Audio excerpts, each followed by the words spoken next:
Okay, this is a question about Lewis structure, and the question is about the sulfur. So sulfur is in this periodic table on this, so column 6. So sulfur has 6 valence electron, and this is the question is sulfur 2 minus. So therefore 6 valence electron plus there are 2 more electrons from the minus 2 charges. So overall, you have 8 electrons in the valence shell needs to be put it in. So the way the Lewis structure is, you have to show as dots for each electrons. So that's the one with 2 minus charges. So therefore, answer is A.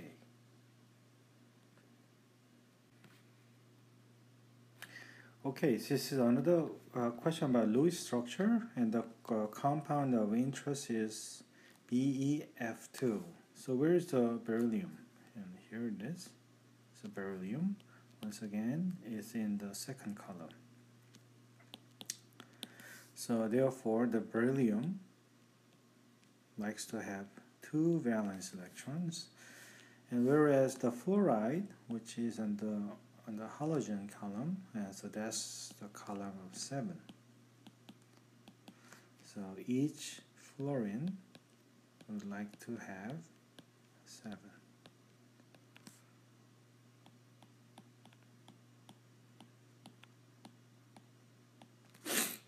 So when you have this one bonded with this, they like to share this valence electrons together by forming a bond, and the other one, this fluorine, will like to share electrons together as well. So therefore, the Lewis structure is beryllium with forming a bond with fluoride, and then there's they do have Lewis structure looks like that. Let me get rid of this. This is a little bit too complicated.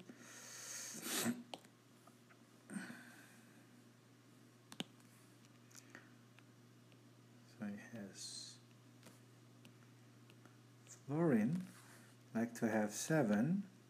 Fluorine has a 7 valence electron, and they just need 1 more electron to make octet roll. So therefore, this structure here, which is this one. This is the answer. And you might wonder what happened to this beryllium. So beryllium seems to have 4 electrons all together, and this is essentially exception to octet roll. So you might want to remember BeF2 will have no exception to the rule.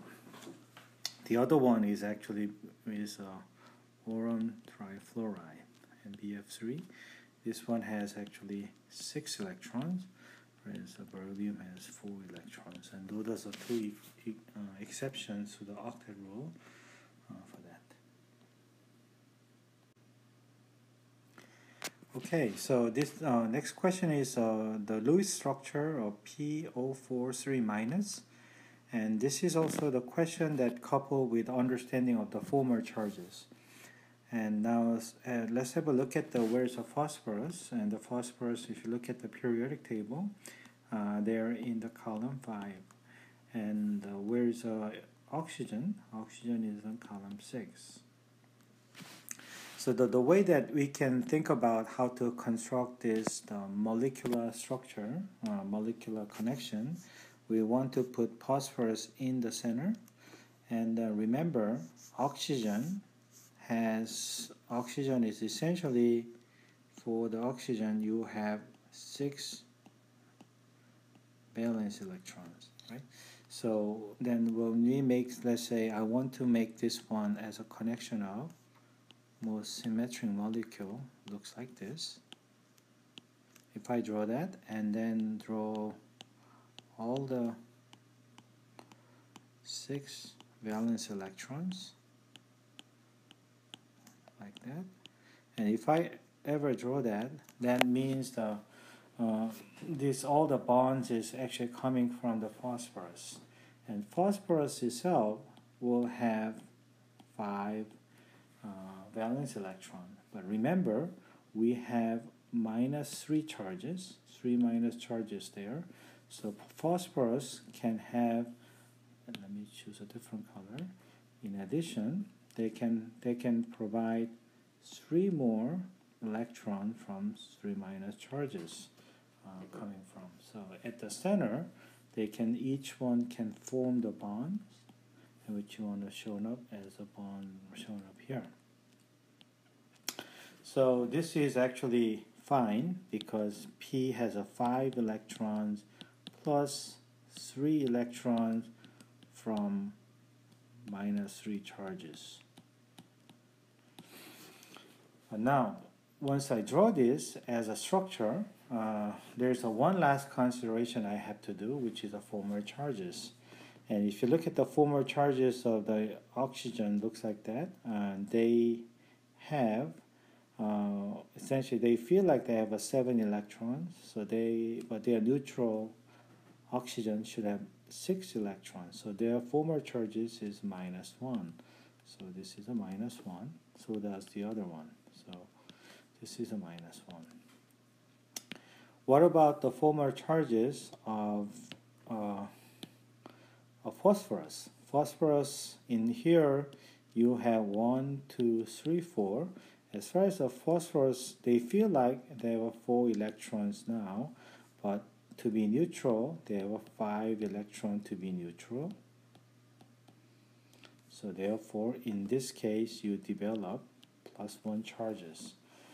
So overall, you will have -4 in each one of these oxygens, and then plus charges in P, which is a structure looks like shown above A.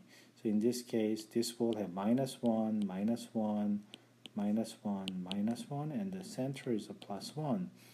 And that's not really the best Lewis structure because there are so many former charges to be developed. So in this case, one way to share, why don't I share the one more electron showing up here. So in here, these 2 lone pair can be shared between the P and O, forming a double bond. And then in this case, you are going to have a structure looks like that, and that will be the one, the case. For by doing it, if you look at the former charges, this will have no former charges because 5 electrons they exclusive having by the P, and oxygen will have 6 electrons, and this one will have evenly distributed the negative charges on each of the oxygens. So therefore, net charges for this molecular compound is -3. So the answer is C.